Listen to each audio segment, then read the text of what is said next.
鼻毛。いや、もしかしたらあの花かもしれんな。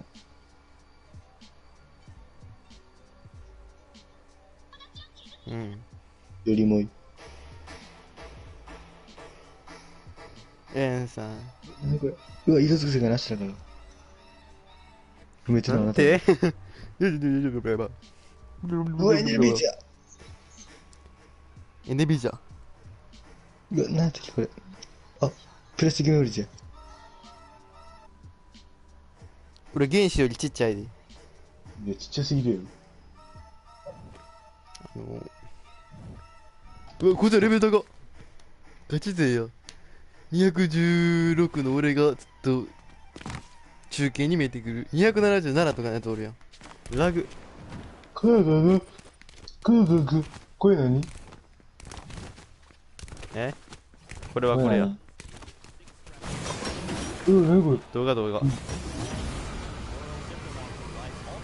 おやってる。誰お前。ラグ。当てれるやんこれ。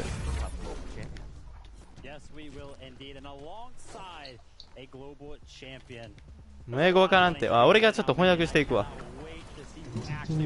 こんにちは。今回はこの大会の賞金を見ていくよ。1位はなんと10万ドル。日本円にして1万円だ。そして2位は90万円。日本円にして90万円だ。そして3位は40万円。日本円にして40万円だ。そして4位は30万円。日本円にして30万円だ。ラグ。これがトロフィーです。かっこいいでしょう。これは僕が持っています。模様はダイヤモンドでできています。待って、フルスクリーンだった。お前どこや。さあ、このさ、広場みたいなとこなんかある？これ今やってんのこれライブ？ライブやでこれ。そう。25分後にワールドカップ始まる。じゃあ25分暇ってことやな。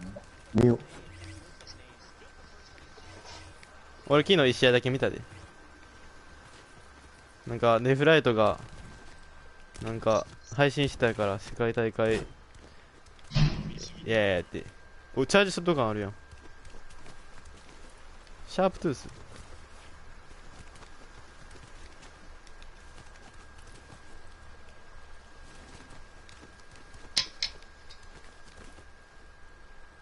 何これどうやって撮るん？なんなんこれ。お、チャンピオンアックスや。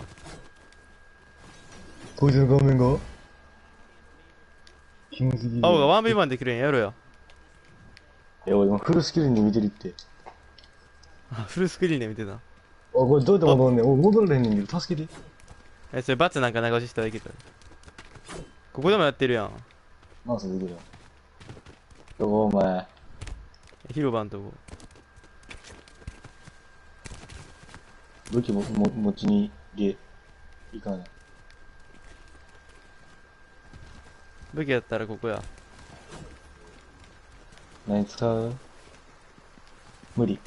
メイバーにしよう。ラグ。まあいいよ、普通の好きなやつでいいよ。なんこれ取られへん。待って、うんこしたらやばい。ゲットできへんねんけど、ルイ。俺もゲットできてないで。なんで？待って、始めよう。あーうわーアサルト一丁持ち？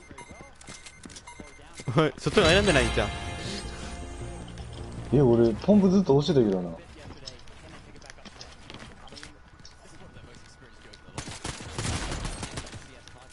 なんか音がちっちゃいぞ、なんか。音ちっちゃいな、これ。はこ。音ちっちゃ。こうやってさ、全国でみんなに見られてたんかな、今の。そうなの？知らんけど、なんか、外でやってたから。なんか音ちっちゃ。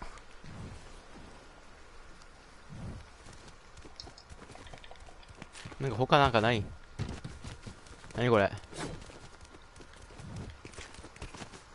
待って、うんこ行くわ。うんこ待って言わんといてな。帰ってきたら。帰ってきても。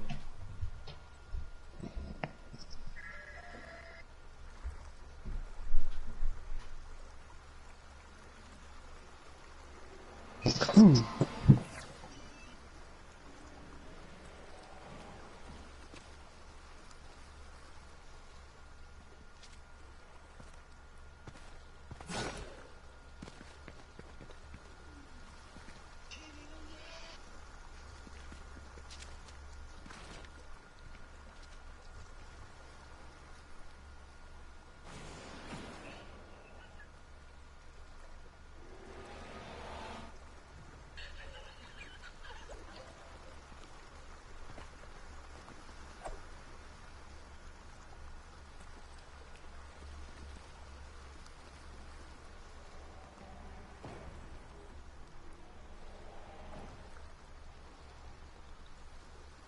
Music Boris.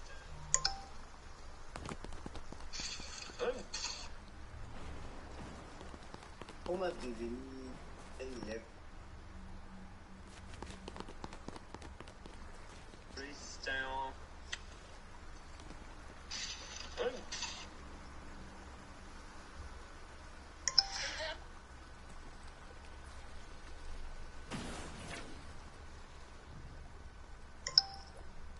Christian.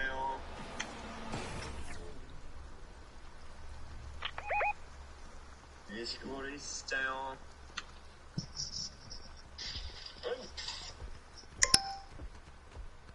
Oma devenu.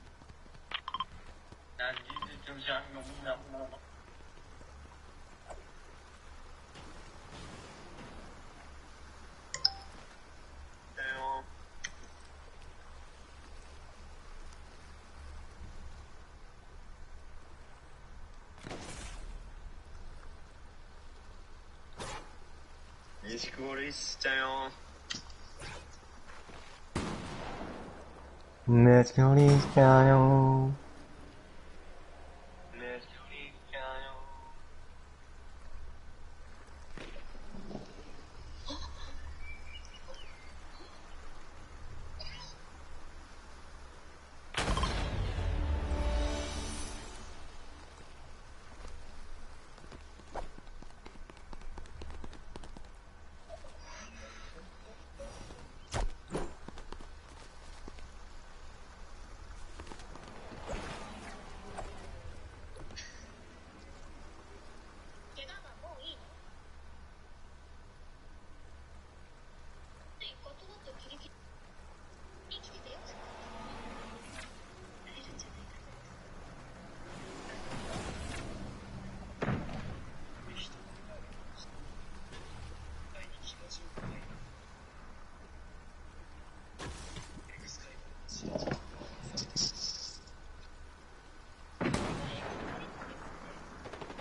世界を変える。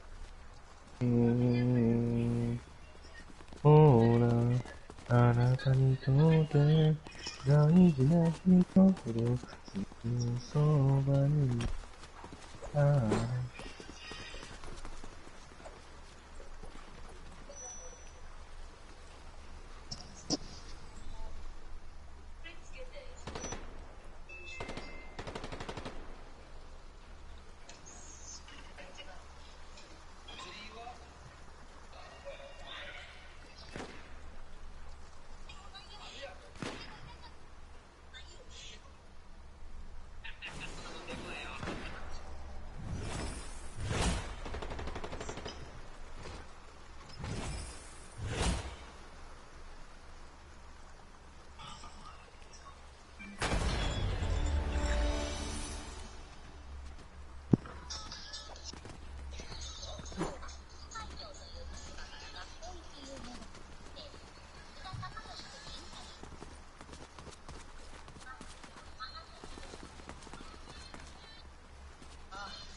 はやんぞ松田大河。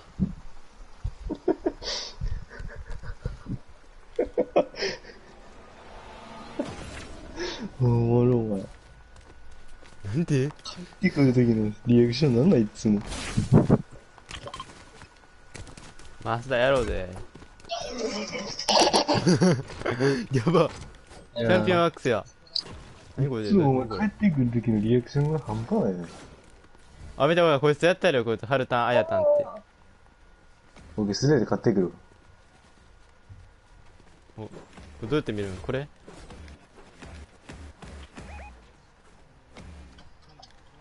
えあ、こと。どっか行ったよ。こいつ抜けたこっちでやろうぜ。ゲジゲジや。どこあ、スーパースの忘れてあ、もうここた。あ、できてもうた。もう一人でいいや。が。あ、2v2 やん、これ。2対2やん。こ頑張っちちゃん。りなわ。あ、こっちちゃうわ。これ、ボックスファイトや、これ。頑張りな、あれだけおもでも、あ、これ 1v1 や。あ、ボックスやけど、いいか。一人しかおらんよ。そっち行けるな。あ、なんかチャーシャやねんけど、俺。あ、筋肉できん。できた。しかもさ、これ紫やつ。よかった。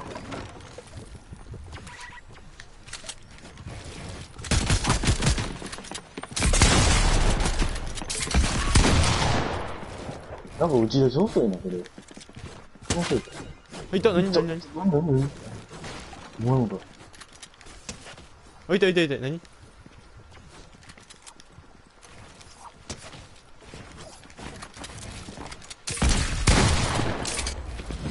はっあった。じゃあ、どこで死んでんって俺。しかもこれめっちゃ見れるやん。あ、やってる。行こうぜ、行こうぜ。見てる今。行こうぜ、行こうぜ。どこに見て、ボックスファイトこれ見れるやん、これ。そうなん、どうでもいい。興味ないって。やらんのよ、頑張りな。減った。まあ、そのやりたがるんやったらやったるわ。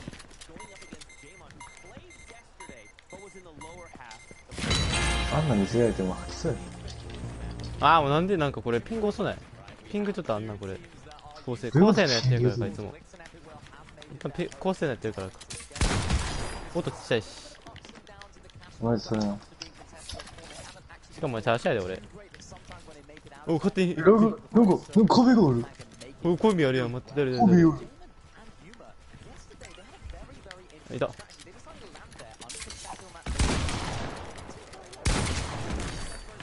ちょっと死ぬ。これ開きまへんわ。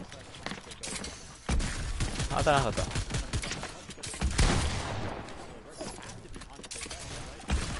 よっしゃー。弾なかった。こんなんあかんやろ、絶あ、ここで見れるやん。対。どこはい、も。こっちや。あ、ここで見れる。場外外のやつやりたいな、誰か。おい、ポーラフィーリやろうぜ、お前。お前でもいけよな、別に。あ、もうなんか、入ってきてや。おお、来たスローン来た。お前ら、活目せよ。俺が顔くしゃのスキンお前らに拝ませたるわ。恐れおののけ。うわ足元見えるだけでこれゾクゾクする。うわやばい、鳥肌立つ。あ、お前ら恐れおののけ。オーラピーリーたちよ。ラブ。思った。は俺落ちてんけど。お前ウィナー。待って、顔きしょ、お前。恐れおののけ、これで。ズガーお、誰こいつ誰俺が先やったやつや。始まらへんねんけど。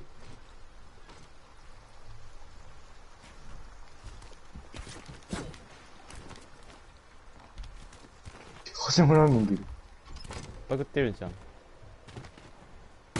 一回離れたら。で、さっきから離れたりしてたよ。ほら。いや、無理やん。誰に喋ってんの？他のとかない？おかま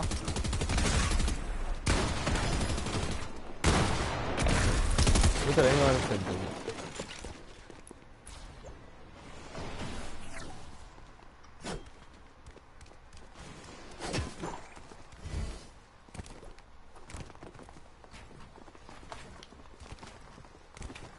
あ、始まってないよ。ちょっと何してるん？助けて。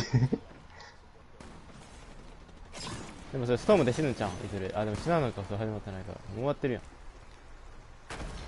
リスポーンした。おお、負けを認めたこいつ。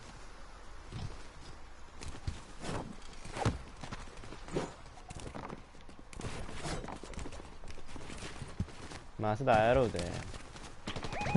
まあ、今言ったら食っとるねん。まあ、そんなにそいつ大事ない。あ、始まった。やばい。こいつ。なるほど、今の時代の猛者か。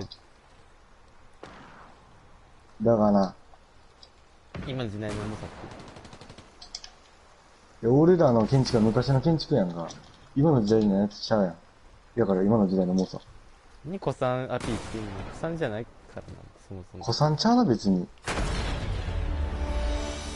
古いって言う。ボックスやろう。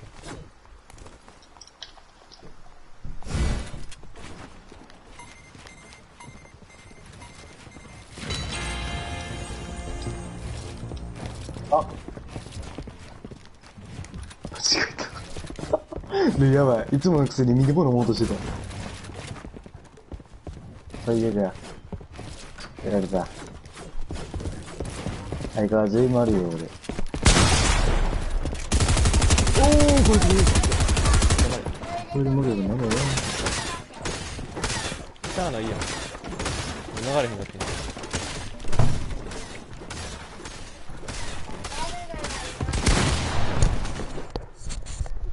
負けた。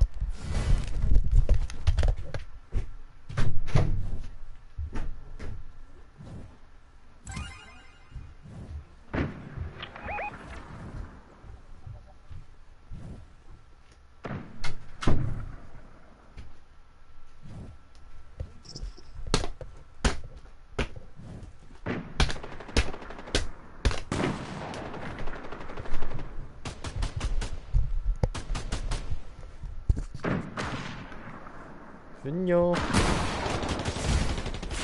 てこが負けたんさっきの試合。さだ言ったやん。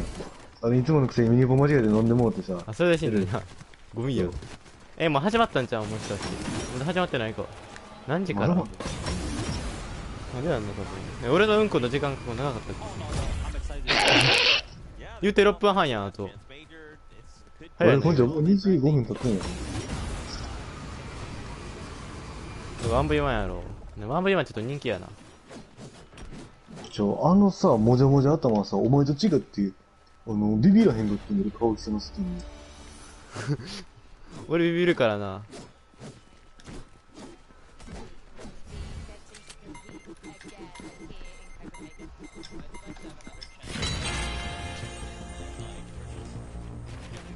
こう 1V1 どこで完成んの？その上。おう、うま俺くいっちゃう。のじゃなかったこれ。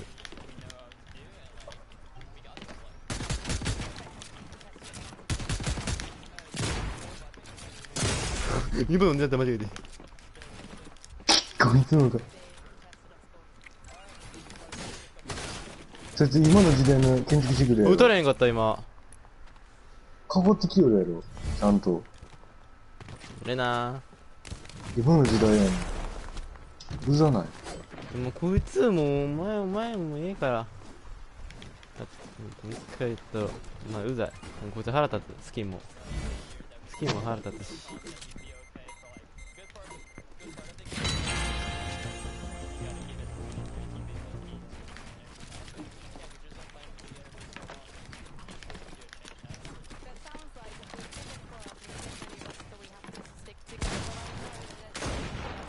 あ、落ちた、危ね。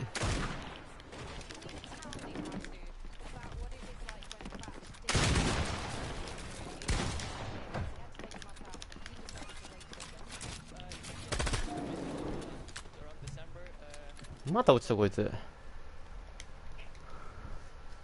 うすげえやろこいつ。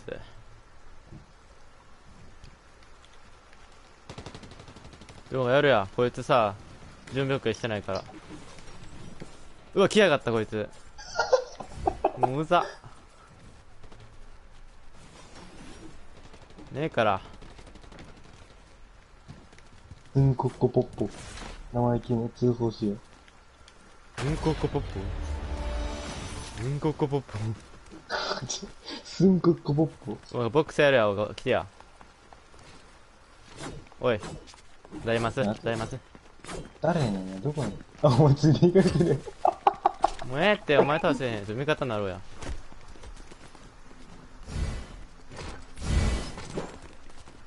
あ、こいつら来た。ギチギチ。ゲチゲチ来やがったぞ。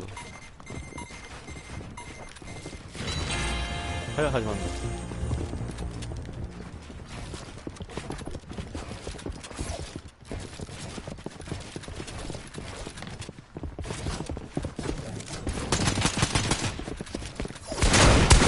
いった取って負けだ。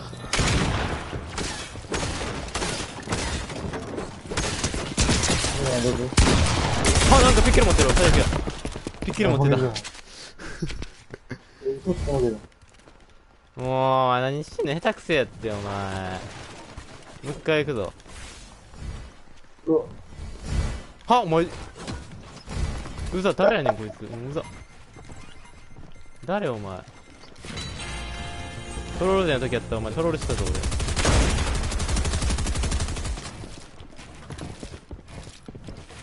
やばい。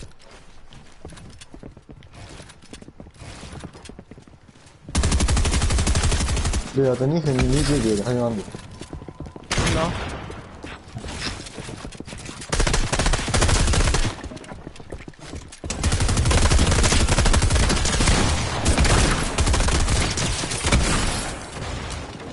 もうキルバックすんな、お前。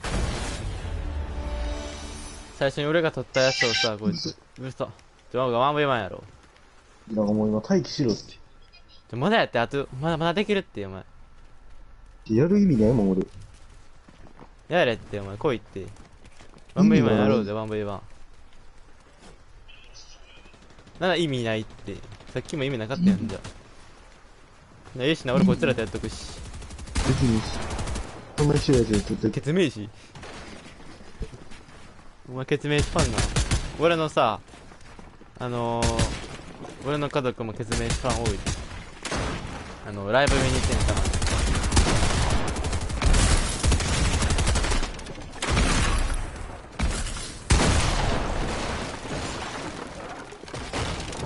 見つかった。あと何分？始まってんじゃん、今もう。カウントマジダウン始まってる。始まってなくない？うわ、ギチギチ味方に来てんけど、なる。あと何秒踏んじゃ。でもカウントダウンなくなっていってカンタなくなってるってなんだ？何秒でもなくなってるって言ってんの。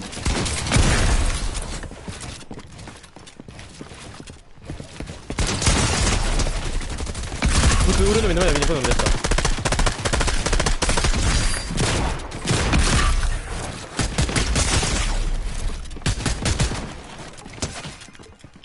死ね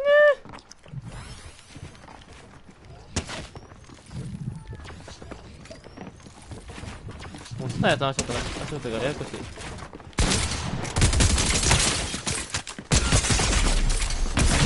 リロードなかったし最悪。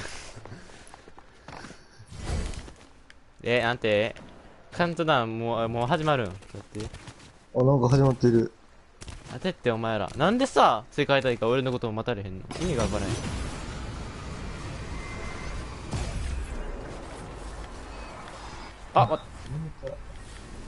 興味ないって。ああ。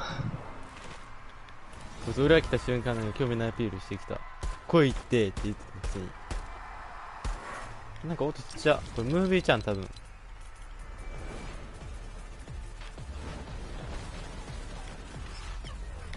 変わらんわ。ちゃうわ。これか。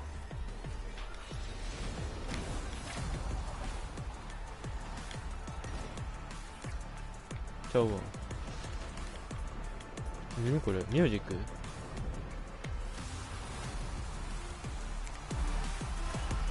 増田大河 DD801111。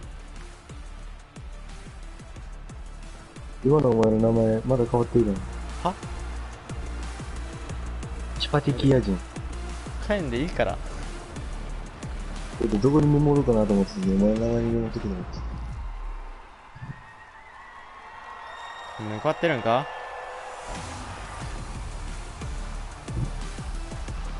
これもわからんのか、お前は。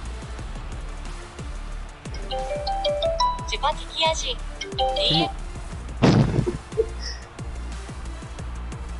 やっぱ表示は、俺のよな。古事記見てないよな。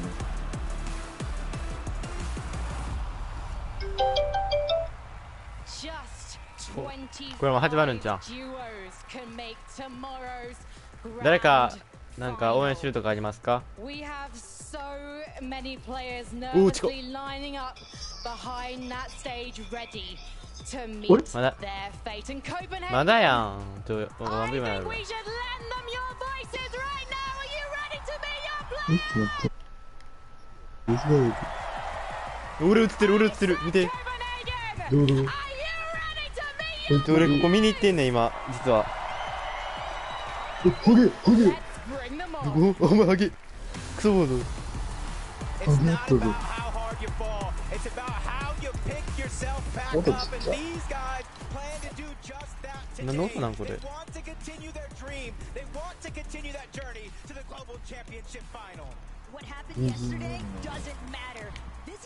あ、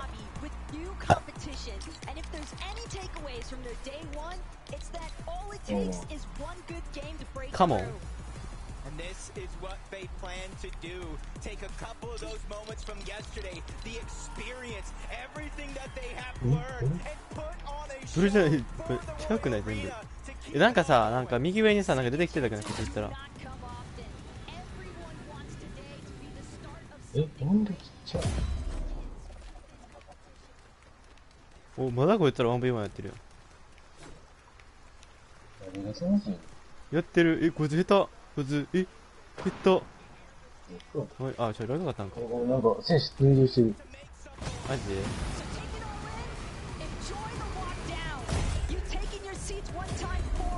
ラグ。おお、マジで1月か。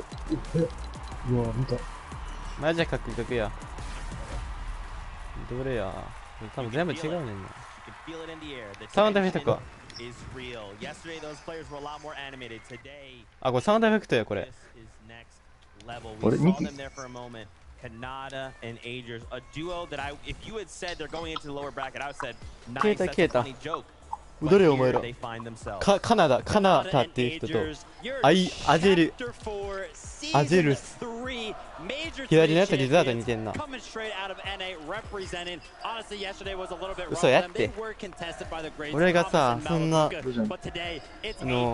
許されざる者の名前を言うわけないやな。リザードっていう名前。あ、相手もだ。He's going to find the damage needed. なんて、なんか今何回言ってんの every single one of those end games. Of course, and I mean, as you saw them on screen there from the French fans, we got a duo for you. It's Podesai, it's Snazy finding themselves here in the lower bracket. It's not done. これで地下的英語しか喋られへんはずやねん。Mini Miner, what can they do? What can they do? What can they change to make it happen today? Yesterday wasn't great for them. It wasn't a great day. But they can come back. They can definitely come back. They couldn't quite make it to endgame yesterday. Such a little bit of a problem for them. And we're talking about a duo in Snazy who has land experience. He was at the World Cup. I think they're going to need those fans today. I think they're going to need them on top form. And it looks like so far they're definitely doing that. For sure. Now, of course, お前がチカペキア人しか喋られへんって言ったからさ、チカペキアってさ、こう喋ったらさ、何お前ってふざけんな。そうじゃないね our んな。 first スパティ group ギアや of ねん。 our last chance major qualifier teams. And let me tell you, they hope that is not the last time that you see them here this weekend. They're looking to put everything they've earned throughout the year to the test here against some players that already have the experience on the stage. Well, just because it's their first time on stage does not mean it's their first time competing. They are familiar with what it takes to find themselves the victory royales that matter most, so they can keep their ticket punch for the global 俺が championship. 入場してるよ。 Backs up against the wall, they realize the situation that they're in. It is go big or go home. And let me tell you, with a long flight for some of these guys, they don't plan on making that come to fruition. This is just one group of so many superstars you're going to see this entire weekend.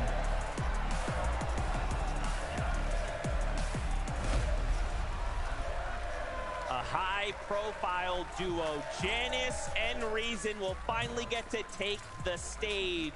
Now, Mini Minor, what can we expect from this duo from EU?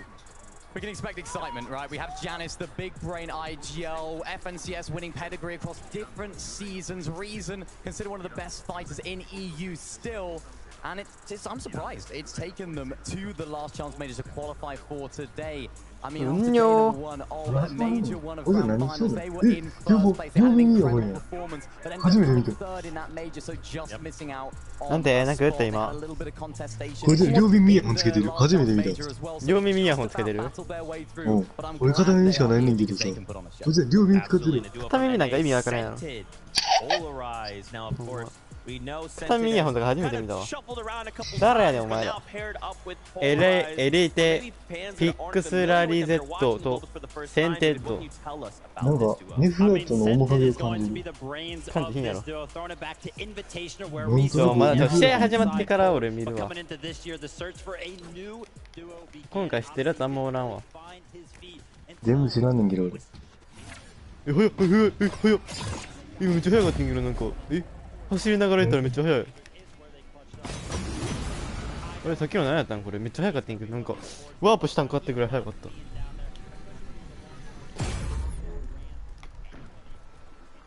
さっきにはこいつら2人しかやってないわ。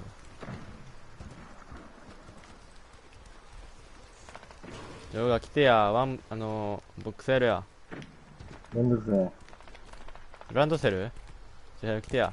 それでええわ。育ってるもうマジ何も聞こえへん。日本語喋ってくれませんお願いですから。日本語でお願いします。日本語でお願いします。俺は、日本語で喋ってるんですよ。でも、ほげよ。ほげ二人。ダブルハーゲ。でもあなたが、チパティギア語を喋る人なんですよ。わかります？なんで、それ理解できないんですよ。あんたが言ってることを。すいませんね。チパティギア語知らないんですよ。俺も知らないしそんな。ダメでんか。あいつどうやったらここまで行ったん？何見てんの？こいつら画面で見てるから邪魔できひんわ。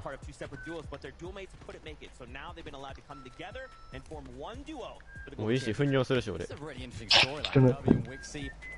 誰やこいつ。こいつ猫くんや。吉和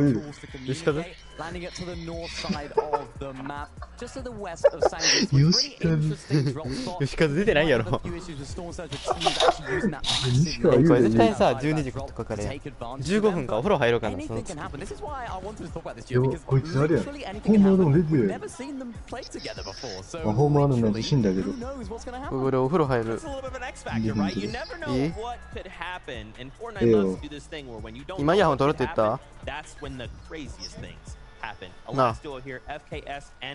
おい。What do you want to talk Nitehen. about this duo, Vid? 言ってへん。 Listen, I mean, I love where Yute they hen are ka. dropping. Kenjutsu crossing. Of course, we saw Queasy Yute- and yutaku Event nai. do Zete very, yutta veryって。 well from this Yute drop hen spot ki. yesterday, right? Kind of taking the うん、 reins つっただけや。 from こいつら顔似てん them. の I な was んか looking towards it, I was like, hey, お前 I が来 think る they 入って do くるや very こいつら well 絶対 from 兄 this 弟 drop や spot. ん。 But of course, it's the lower bracket. It's Fortnite. It's the global championship. We love to always mix up a little bit イヤホン of 取るって言った drama in there. And I was checking out socials a little bit earlier on this morning, and it looks like Suns and Anon might be switching over to contest this duo. So my eyes are going to be towards that fight as we jump in these first couple of games. That is crazy. And if I remember correctly, these guys were at Invitation, all right? So they already have some LAN experience. Do you feel like that could play a factor coming in today?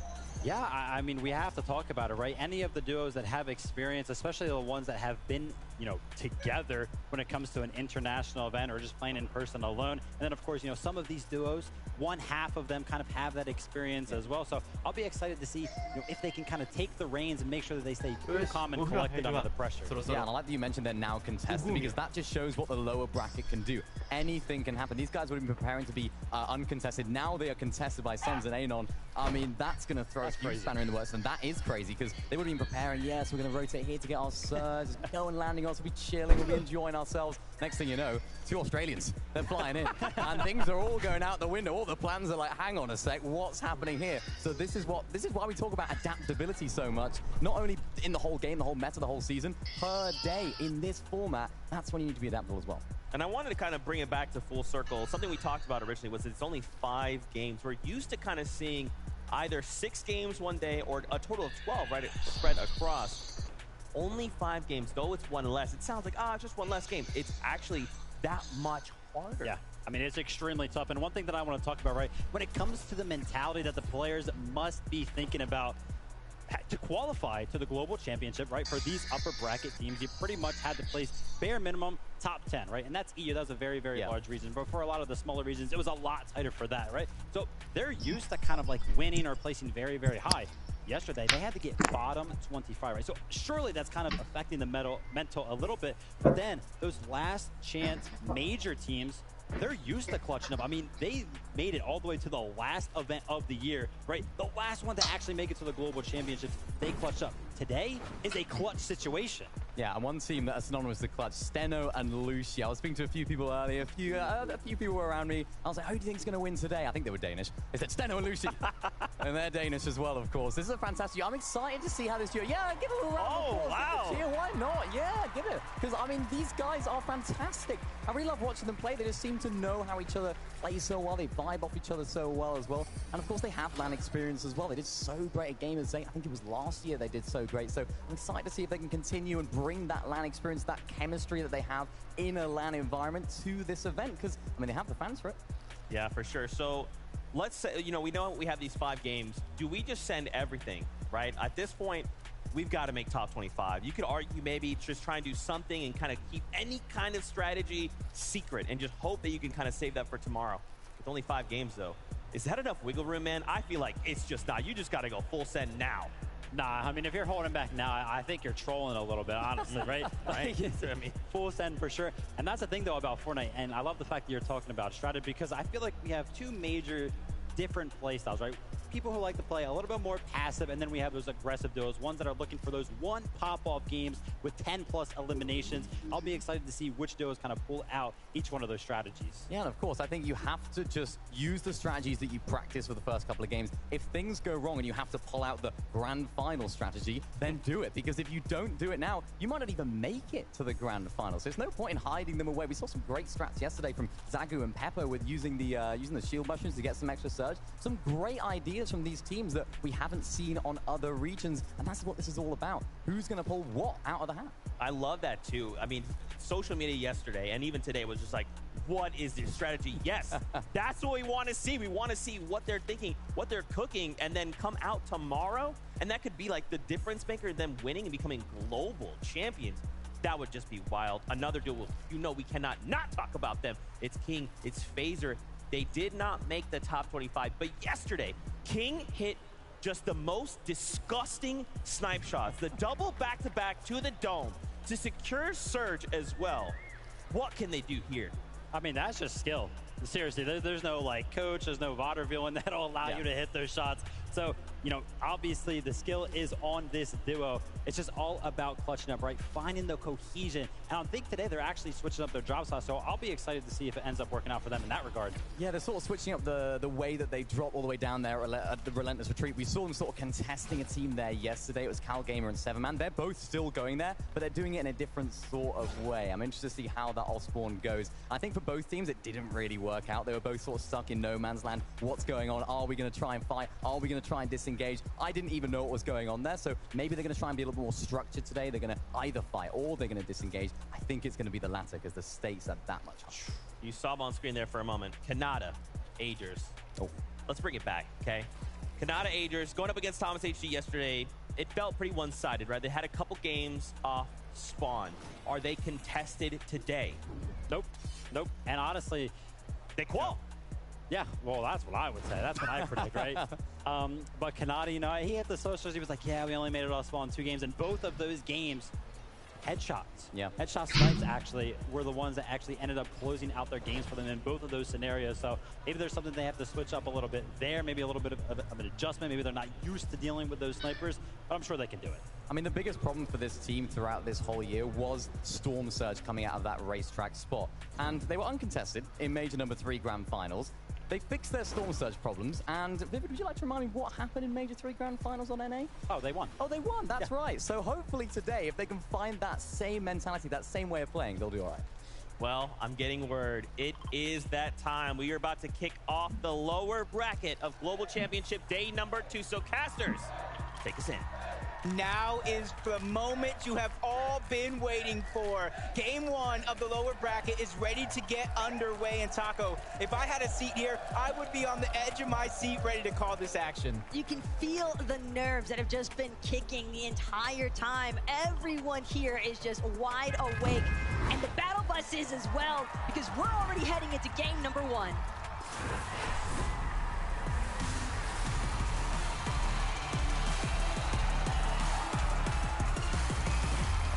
This is it. This is the start of a journey for some, the continued journey for others. We've already seen some drop spots being switched up. Other players are sticking straight to the plan, but we're going ahead and looking at some of these contested battles right out of the game. Reason and Janice going up against Curb and Whiskey a little bit, but it looks like they're actually going to split off. They don't want to go ahead and hold on to one spot, and as soon as they realize it's safe, they go back to the game plan. Up at the far north side, Giannis immediately heading for this Crude Harbor drop. It seems as though Giannis and Reason, maybe with the intentions of not trying to eat early surge damage, but as we can tell, the 50-50s, they have begun. Teams that got the better drops already letting their opponents know. Chubbs with an early 2-piece eliminations to start the game. Yeah, this is his continued journey from yesterday. He fell below that top 25 threshold, looking to make up for it here today. Pamstu and Fatch, on the other hand, they thought they were going to have a huge contested battle. We saw it yesterday, but it doesn't look like Stains and Data are going to go ahead and contest them, or at least not right out of the gates. Stain and Data is maybe taking a moment to reconsider things given how the circumstances went up against Setting and Cammy yesterday, but here at Kenjutsu Crossing, Adapter, KS, trying to be careful. They know that they've got pressure looming elsewhere inside of this POI. It's going to be Suns and Anon, who actually seemingly switched up. Initially, were appearing as though Suns and Anon were going to head towards Naughty Nets, but maybe because of Badil and Savage's presence, thought otherwise. Yeah, they had it uncontested yesterday. Did not work out for them. So I feel like they're just confident. They're ready to take whatever challenge is going to be before them. They want a little bit more loot, a clear path towards the middle of the zone, even though this time it's on the corner. And right now they're trying to go for the flag, and third-party shots already interrupting this off-spawn battle. That's going to force Adapter back, and he might have to go ahead and loot. He only has one combat SMG and not much to work with. But while they giving him time, that's FKS. They're trying to put the pressure on so that way his teammate can get a better loadout. But at the same time, they're just letting the capture point go for free. And in fact, it seems as though there is some danger hanging on over by Naughty Nets. Saw a nice collection elimination there from Steno onto Mr. Savage. That could definitely play some spoiler effects for game 1. But if Fadil finds himself alive somehow, some way, You heard all the nice things Mr. Savage said about him, but make some noise. Clicks and Epic Will contested over towards Mega City, but I feel like that's no different. All season long, they've been contested about 2 or 3 other teams, but there's so much space to work with. There's so much loot to share. As long as they don't get caught off guard, it's business as usual. But at the same time, there is so much traffic inside of Mega City, and as far as the vault is concerned, there's definitely something worth fighting over. You have to expect that regardless of where that high card spawn is at, people are going to be looking to make sure to take out whoever actually secures that vault key card. Oh, wow. Actually, they weren't necessarily contested. They were taken out on their drop. You saw Video go ahead and get that reboot card, trying to give his teammate a second chance at life. Oak is here, ready to put some respect on his name, already getting 1 elimination. He's looking for another, but first he has a stop to make. Let's clean up this loot. Let's try to get as jam-packed as possible. You see the fallen teammate, Deguro, was going to be right above him. He knows no matter what, as he continues his journey, he's going to have to try to get that reboot card, because doing this alone is not something anybody wants to face. おい、これイヤホン外してなさっては。 For Okis definitely gave him a nice little bit to work with in comparison to Dieta, who doesn't have shields. If Okis wants to pressure this, he's definitely more than capable of doing so, but it seems as though his mentality right now is just to stay on the move. Being in this sort of solo situation, deep in the jungle biome here at Rumble Ruins, especially in this lower elevation territory, he might be able to sneak up on some other teams. Yeah, I like the way you mentioned Surge as one of the first things, because yesterday, if it's shown us anything, Surge is not the easiest thing to come by in a lobby like this.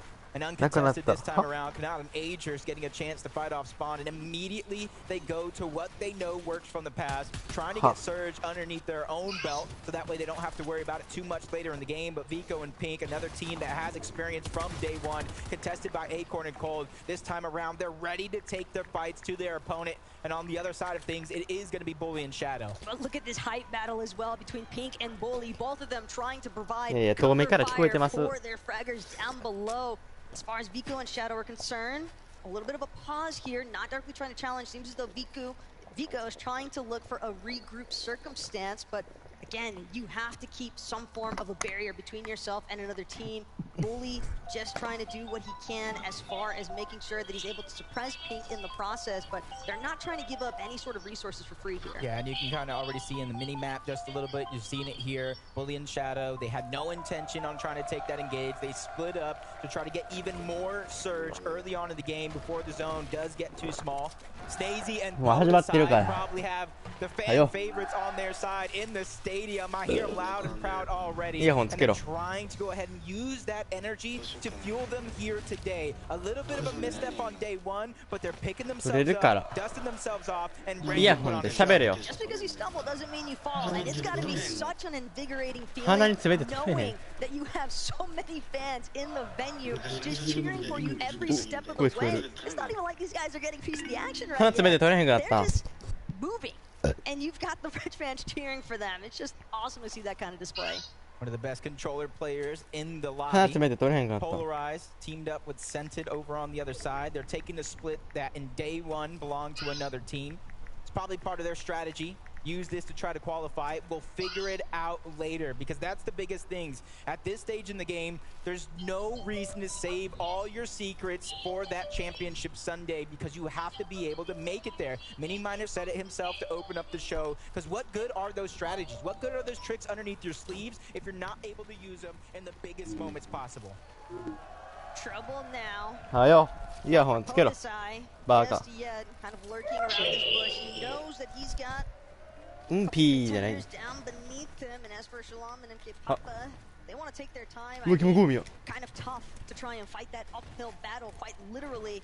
So instead, just continue to wait things out, wait for a better opportunity. It can be difficult as well when you're playing right here on the edge side of where these zone pulls are happening. Again, for Protoside, it seems as though the intent is to prioritize positioning.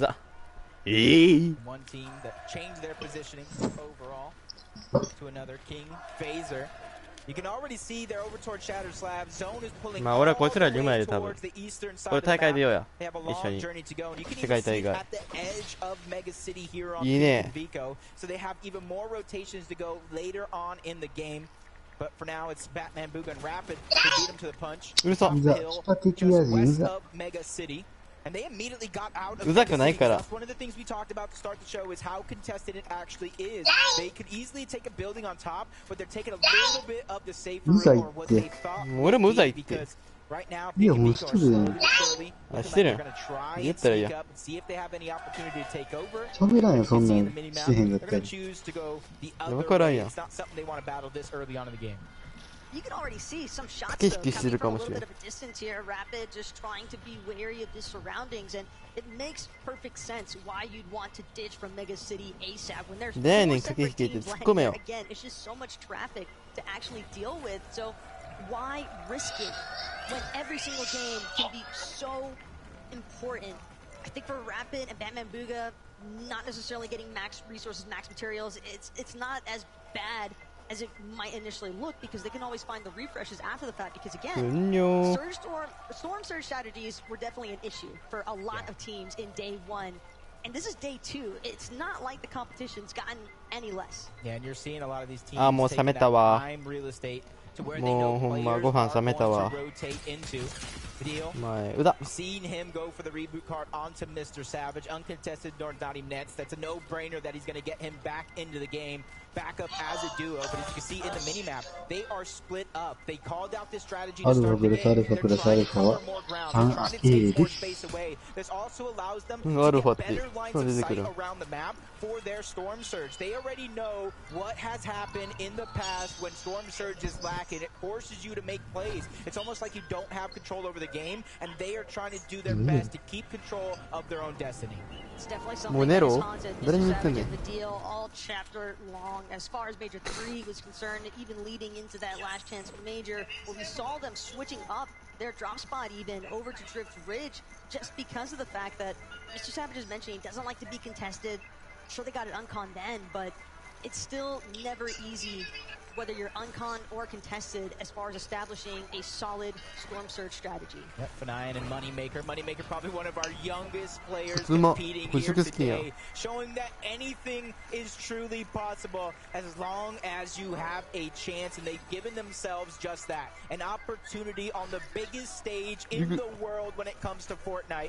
And you can already see the augment that he's choosing out. First Assault, Scope Salvo, two of the biggest ones that are needed when it comes to Storm Surge. It's going to allow them to keep their distance and keep hitting those shots. あ、今何がしたん今。 Like seeing this with Kitos as well. 見たら一人になってまうや。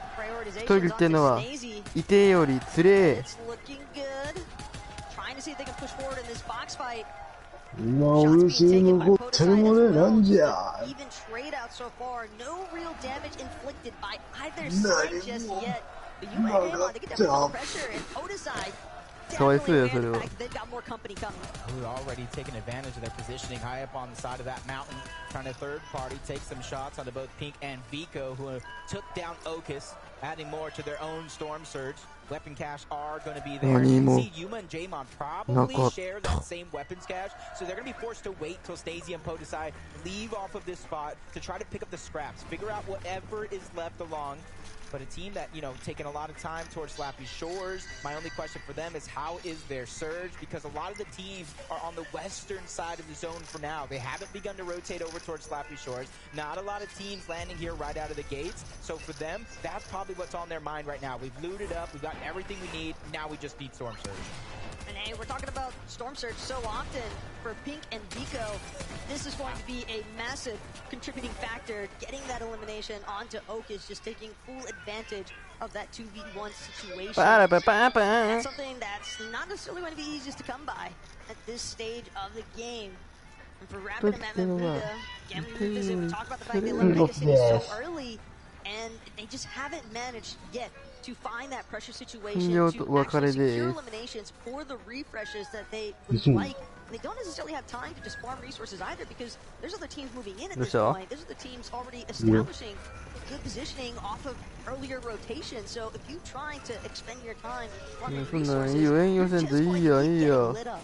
Yeah, and honestly, looking at 7-man's inventory now, you can already see they won the ball over towards Relentless Retreat, but it's a little unorthodox. Typically, you would grab something to pack a punch, whether it's a Sharp Tooth, an Infiltrator, or even a Maven, but he's going to go without it for now, hoping that that Mythic Stinger does more than enough damage in a moment's notice to be able to survive. It all depends on how you control that recoil, honestly, because I remember that thing go brr. It's so obvious that the intention, though, is that up-close and personal battle. The question is, will they actually manage to force themselves into that type of situation? And Rift Island can definitely be a location where we'd expect those battles to come, but even all throughout day one, we hardly saw any sort of contestation over this Rift Island. Standing on the way up, though, definitely having some issues as far as maintaining his shields are concerned. Those are going to be completely depleted. Granted, they have ample shield potions to make up for it, but it's going to be Hen, it's going to be Bass actually looking to contest. They don't want to let this Rift Island objective points go for free. If only they saw the damage that was put on both these players before they even touched down on the island. Surely they would try to take advantage of it. And you can see one man's trash, another man's treasure. Miro and Cooper sneaking up on the side, trying to take away the position. The French team of Snazy and Podesai also willing to contest this Rift Island. And that's one of the things I was thinking. It was very, very passive yesterday. Even solos were able to take it. But as the VOD review goes on, as time passes, players are going to realize there's nobody up there. But when everybody thinks the same, now we have 4 teams on top of Rift Island ready to battle it out. One of them, 141 above the damage threshold. They're going to be the ones to contain it. Plus 15 points for them. And that's going to be huge because we already see teams with 1v1 points of the objectives. こいつほんま気をつけてや。 Every little bit counts. 芝リアル時にやったやん。 We've gotten a good idea of what's been happening directly in games so far. However, 芝リアル時やったやん。 Thank you so much, Taco. 記憶ないわって言った時、記憶良くないなお前って言おうとしたけど。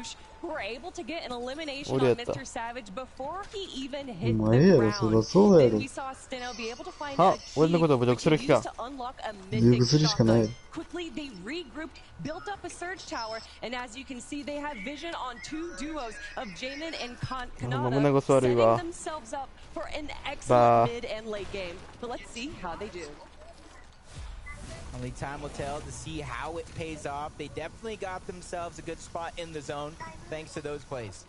And that's the thing, too, about those teams that are landing more towards the south side. It is so easy for other teams with slightly earlier drops to just pick you off with the elevation difference. It's one primary issue definitely known about that Naughty Nets area, but you can always expect to bounce back. I mean, we already saw the deal with the successful re-ban onto Savage, so it's easy to say that anything can happen in these circumstances. You can see it started at 181 above the damage threshold. Camp doing fast, slowly climbing back up, trading shots back and forth. They have their eyes set towards Rift Island. They see a giant mine being built on top as Polaroids actually Snazy up above.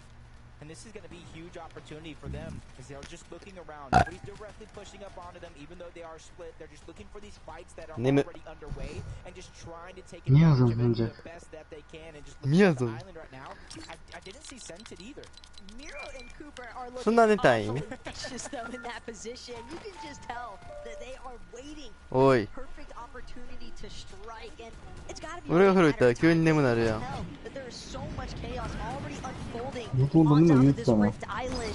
Teams are just constantly under pressure, both outside and right here directly at the Rift Island. But for Vask and for Hen, again, you have to remember, they're the ones who actually secured the capture point here. So they've got some decent loot to go with it. And Miro and Cooper, if there was ever a time to try and take down that team and, you know, get plenty of refills as far as your materials are concerned and your weapons, that is definitely the opportunity. The elimination feed is lighting up. A lot of players being forced to interact with each other thanks to that storm surge. Seeing Vortex go down. Even Duke's trying to rise to the occasion here today after his performance yesterday.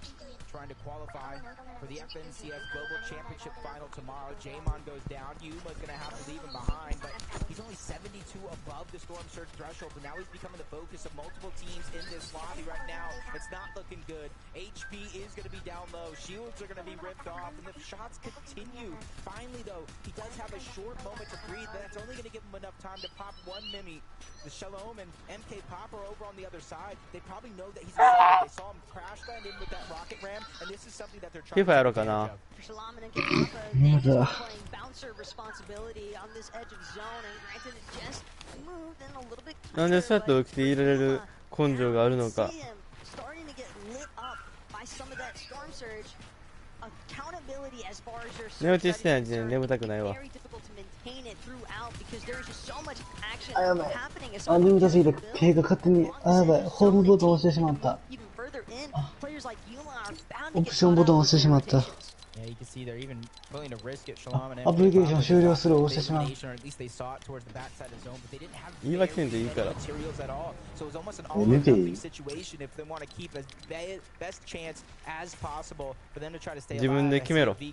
I don't see Pink. Got to imagine yes, he is by himself as a solo and じ he's ゃあ suffering 遺言 just 書だけ right 書いてい now. ってください。 Came below the threshold. Now he's in zone. Everything coming crumbling down. Only a few seconds to try to 私の命はもう短くありま not せ going ん。 to be given that opportunity. Down goes Pink.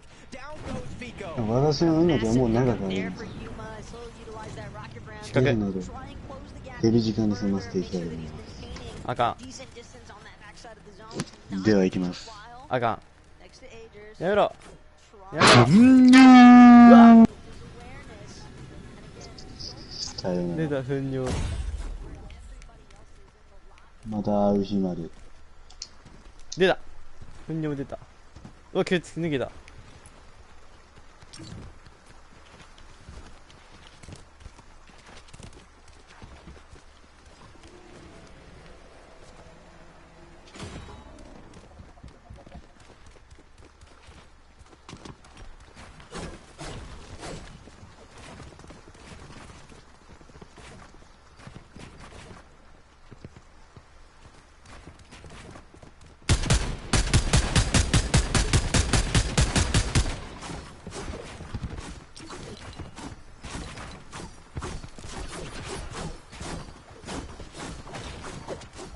ね